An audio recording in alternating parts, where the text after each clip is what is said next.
Welcome to the HCI family of podcasts. We're your source for personal, professional, and organizational growth and development. We share our own original research, explore industry trends, and interview executives and thought leaders from across the globe. Join us for practitioner-oriented content around all things leadership, HR, talent management, organizational development, and change management. Maximize your personal and organizational potential with the HCI family of podcasts.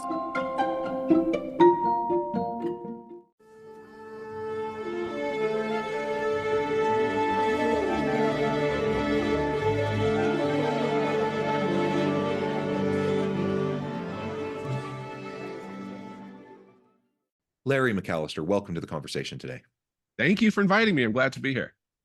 It is a pleasure to be with you. You're joining us from Northern California. I'm south of Salt Lake City in Utah, and we both happen to be in the middle of snowstorms at the moment, which is a lot of fun. But I'm thrilled to have a chance to talk with you today about how we can go about embracing cutting-edge AI and tech-enabled strategies to inspire innovators within our organizations.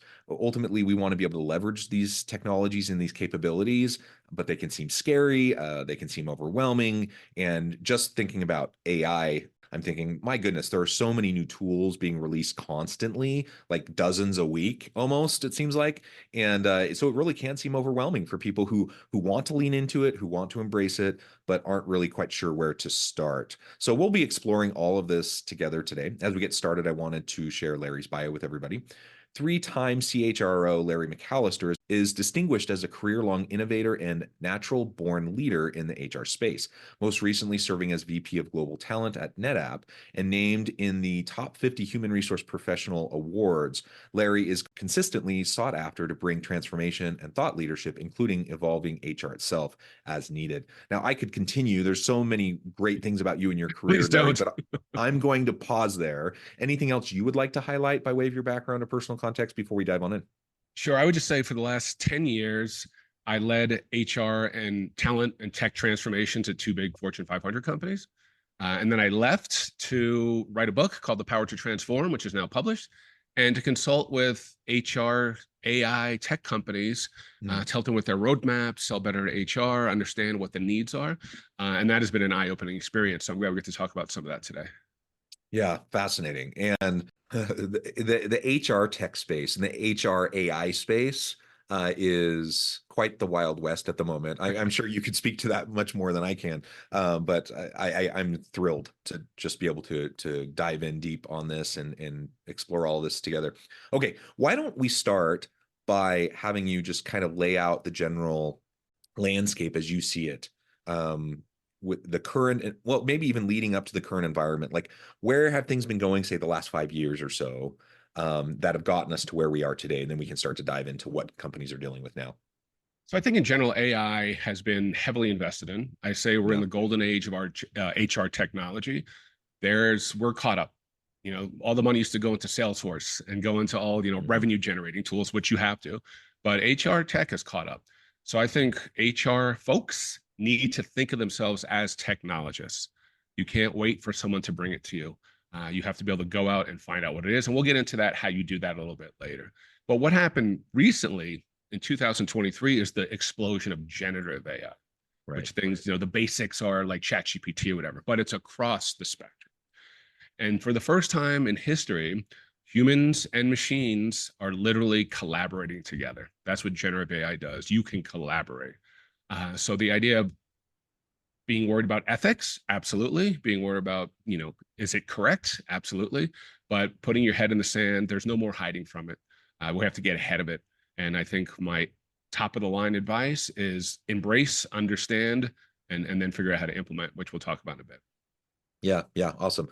And you highlighted, the ethical component, the bias component, that it is something we need to be very much aware of and to continue to talk about in relation to generative AI. We need to talk about, the stuff that it produces, because sometimes it's not completely accurate. Sometimes it's making stuff up because it sounds right, or whatever. So we need to have humans that can monitor and have checks on those sorts of things, as part of the the path towards new content that we're creating or whatever.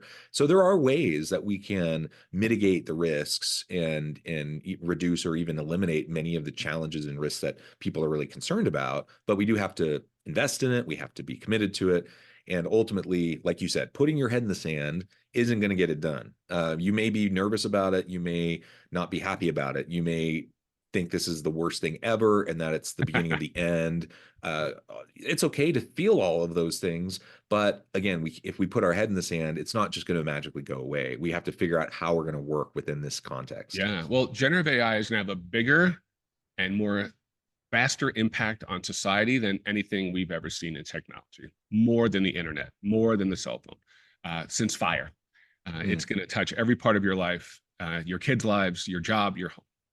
So I'm building out a AI-enabled leadership academy to really understand what does the leader of 2025 have to embrace.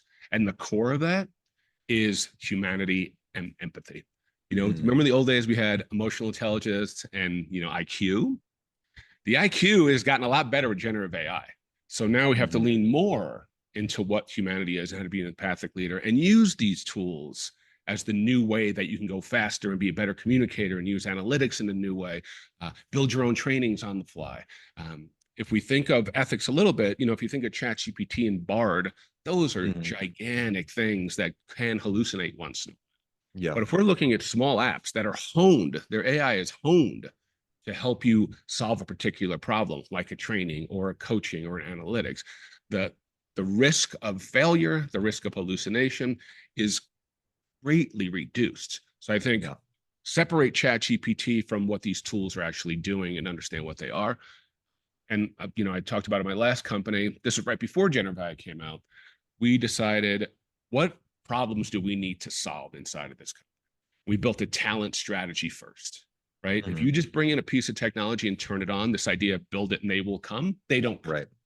Right? Build a strategy, communicate a strategy, it's digested. We had activate yourself, activate the team, activate the enterprise, and activate the future. And what does that mean? What's the mindsets around that? That's more important. That's where all our training is going to be around those 4 things. Then we had an HR tech parade. We brought in 16 vendors and had a scorecard. What are these things going to do to help solve the problems that we define? And narrowed that down to 5 vendors that we brought in. I brought in 7 vendors in 2 years and propelled the strategy. So my big message is find out what your problem is, communicate the strategy, then you go look at the technology. And then the parallel to that, or the other thing is, make sure you're bringing a technology against the employee experience. Is our hiring too slow? Is our onboarding too slow? Do people not feel they have a growth path here? What are the biggest issues versus what your strategy is? And that's how you pinpoint what kind of technology you need to bring in. Yeah. I mean, and that sounds obvious. Like, first identify the problem, then create a strategy, then look for the tools that can, that seems basic, but it seems like most people aren't doing that right now. Like some new tool comes out and we're like, ooh, that looks super fancy. And then you spend all this time like playing with it to try to figure out, okay, now how can we like retrofit this in? That is spot on. You exactly said it, retrofitting it in. That's never going to work. That's why, and I think that is why people get cold feet. They'll bring in something that got sold to them will solve a problem, but that's not the problem you're trying to solve.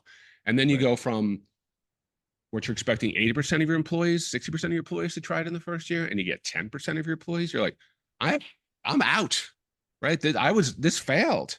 And then you won't get budget for the next one, or you won't get the buy-in for the next one. So just bringing it in, the shiny object is not the answer. The solving of your problem is. And I think I've seen job openings for head of HR digital transformation. There are new jobs now, like prompt engineers. This is already changing the face of how companies think about growing their employees and driving their business. So it's here for sure. Yeah. So the tech-enabled strategies, developing those first based on the real issues and problems that you're facing with a mind towards employee experience is what I'm hearing you say is kind of the foundational piece that's necessary before we start going out and looking at the new tools that we want to try to bring in. Right. And to your point a minute ago, every vendor is going to come in and say, hey, we know you are experiencing these problems. We can solve it. That's their business case for why they exist.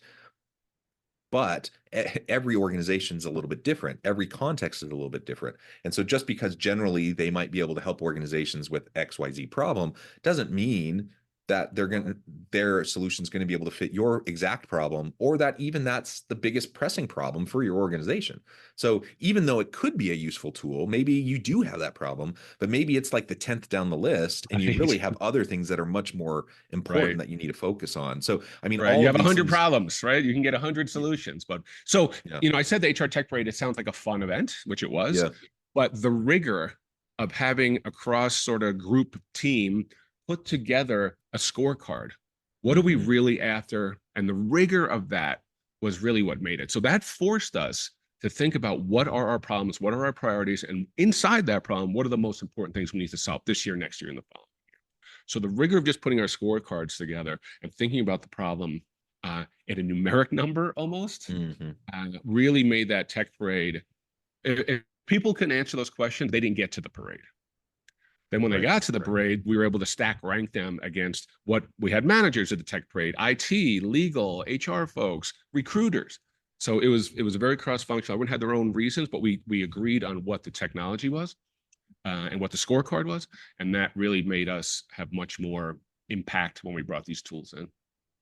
Can you zoom in a little bit more and talk specifically about how you went about creating that scorecard? If you don't mind. I mean, clearly it was connected to the problems people were facing and some of the strategies that you've already talked about. But yeah, like what were some of those items on the scorecard? And I don't ask this as like some prescriptive thing. Like we're not saying, okay, everyone's going to have to do their own. These things on their scorecard. It's going to be different for every organization, right? That's the point. But like, what was your process to put together that scorecard?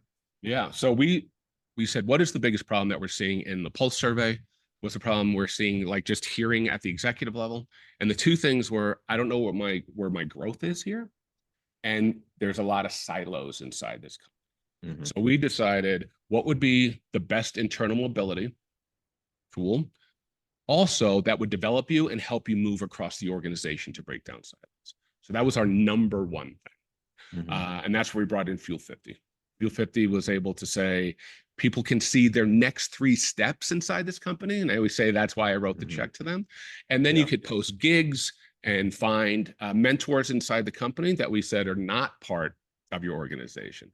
So it was an entire enterprise-wide system that solved the 2 biggest problems at the biggest impact. And at the time we implemented it, we were the fastest implementer of Fuel 50 in their history. 60% of our employees did the self-assessment in the first. So that was and then the second one was, we cannot recruit fast enough. We're getting beat to the punch. So how do we source faster? So we had a couple of AI matching recruiting tools. And the one that was the fastest that we chose was Eightfold at the time. They were able to say, here's a stack rank of everyone who's ever applied to your company that matches your job. So I always say technology doesn't replace the human interaction. It gets you to the human interaction faster and with more actionable data. So the recruiters didn't have to do all that sourcing. They're immediately going right to the candidate. So those are the first 2 really big enterprise ones we brought in based on our 2 needs and our scorecards. Yeah. And you talked about doing some pulse surveys, then building off of the pulse surveys. And ultimately, what I want to highlight here is just the need, as we're putting together something like this scorecard that you're talking about, like the need for collaboration, the need for buy-in across the organization. You're not going to be able to come up with a scorecard unless you go through like this process.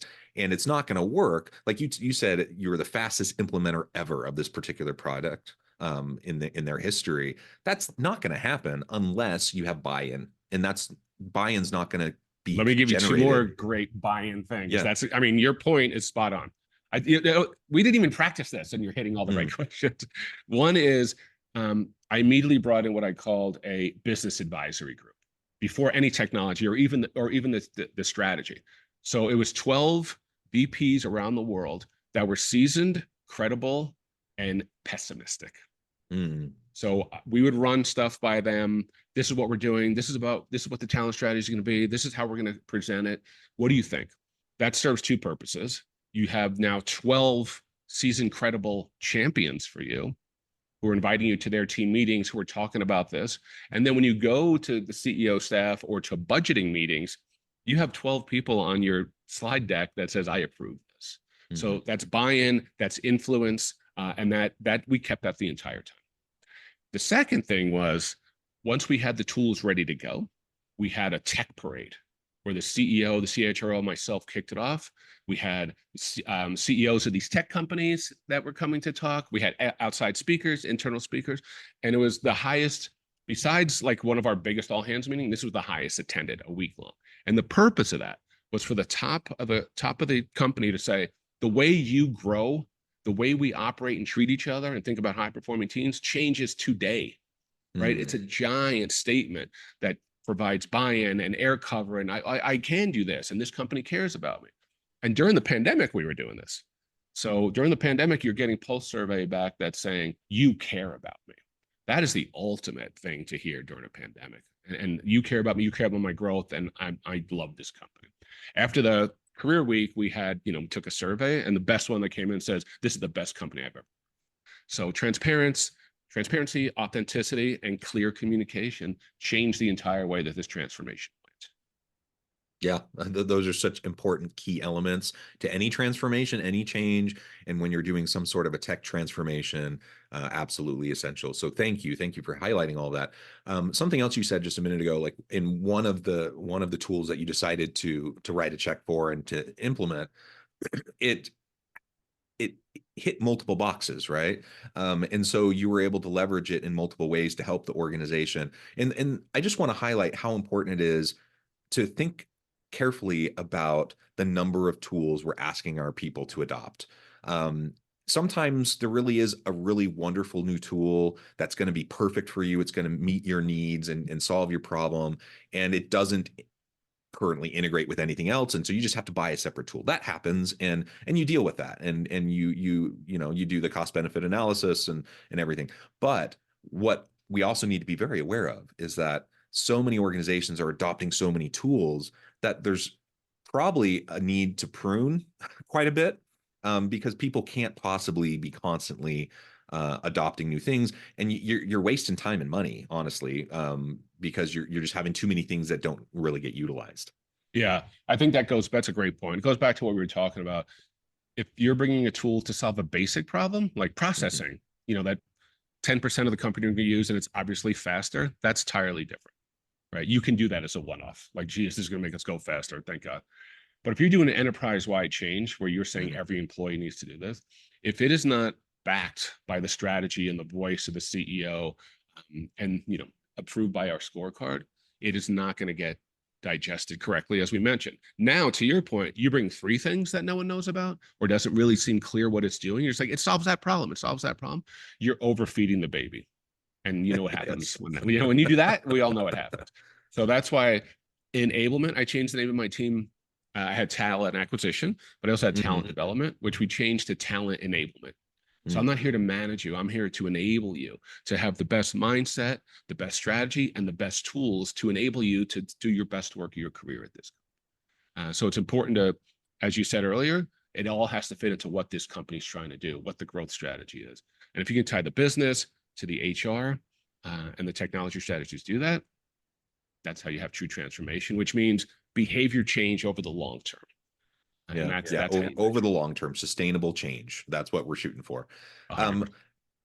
You've laid out, I think, really well what we can do proactively as we're starting to develop our strategies and go out and talk to vendors, et cetera. What about the organizations or the people who are joining us today who are thinking, that sounds wonderful, but we're like way past that. Like, we've already adopted all these things and it's a mess and it's not being utilized and our digital transformation's a joke and blah, blah, blah. Like, it's not going well. Nothing that you just described is what they've done, right? Yeah. So it's like timeout, right?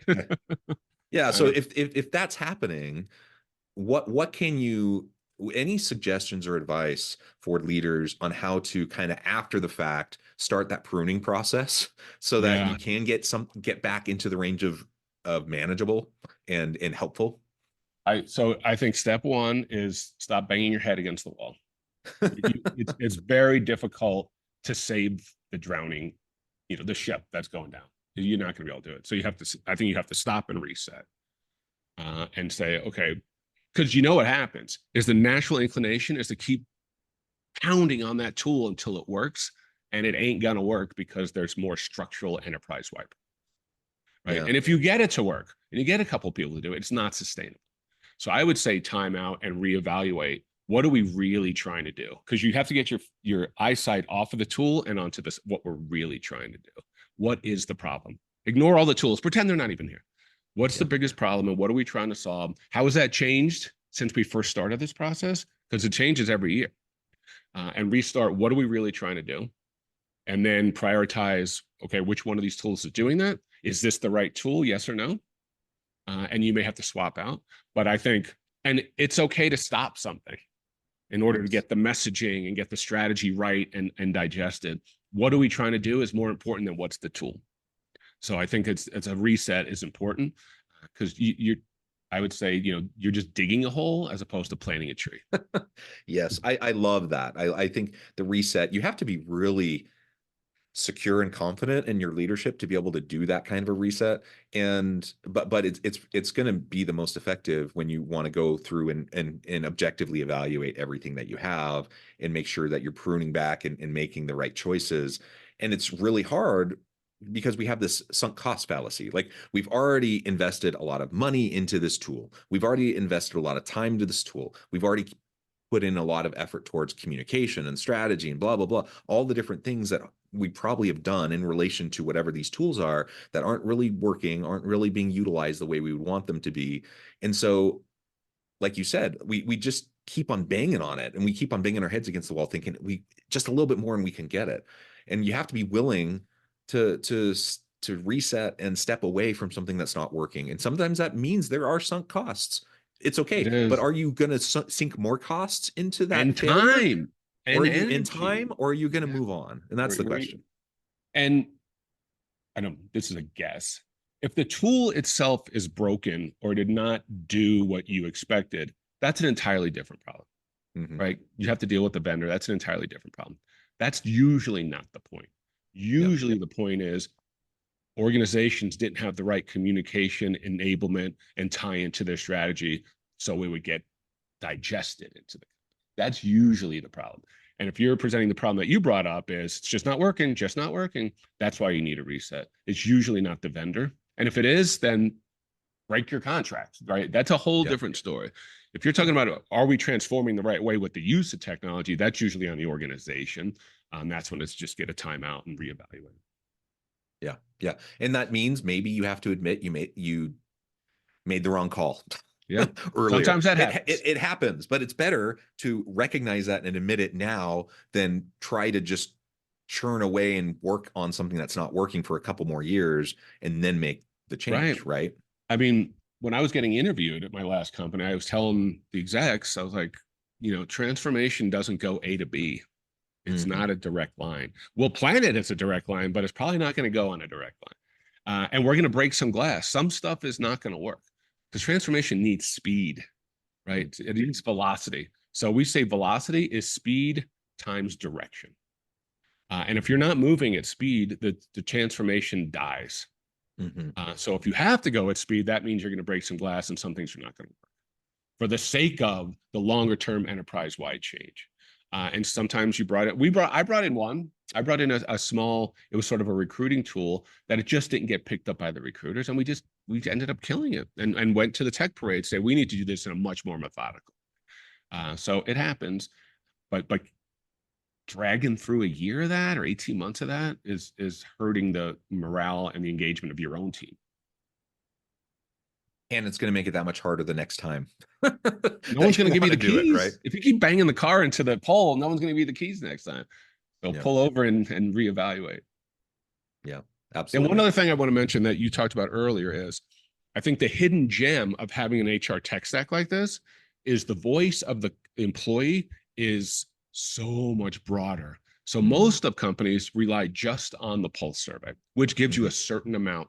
They're answering a question or questions, and AI is analyzing them and saying, here's the big engagement factors. Absolutely needed, bedrock. But If you're getting feedback from Fuel 50, which is telling you what skills do people want, what jobs do people want, what kind of things are they learning, that's an entirely different thing. We had BetterUp as a vendor, which is coaching, mobile coaching. They're saying this is what people are asking for, especially during the pandemic. It went from I want to be a great leader to I don't want to die, right? I want to be felt like I'm cared for. So you start integrating all those with a tool like Presidio, which attaches to all those tools, uses generative AI and tells you what the problems are, can predict turnover. And then your next year's talent strategy, your next year's budget is totally, completely done with data from the company's employees, which is so much more powerful than you going in there and saying, this is what I think, this is what I think. Data, true data from across your HR tech stack is 100x more important than just a pulse survey. Yeah, well said. Larry, this has just been a fascinating conversation. I know we've only scratched the surface. There's so much more we could go into, but I know at the time I need to let you go here in just a minute. So before we wrap things up for today, I just wanted to give you a chance to share with the audience how they can connect with you, find out more about your work, and then give us a final word on the topic for today. Sure. So Larry McAlister book is where you can get a book and some bonus material. Also, you can hit me on LinkedIn. I think those are the two easiest ways, LarryMcAlisterBook.com and LinkedIn. And I think you are a technologist, you are a transformationalist. HR is not here to babysit. HR is here to make sure that employees and managers have the easiest way to grow themselves in the company. I love it. Thank you, Larry. It's been a pleasure. I encourage the audience John. to reach out, get connected, find out more about what Larry can do for you. And as always, I hope everyone can stay healthy and safe. They can find meaning and purpose at work each and every day. And I hope you all have a great week.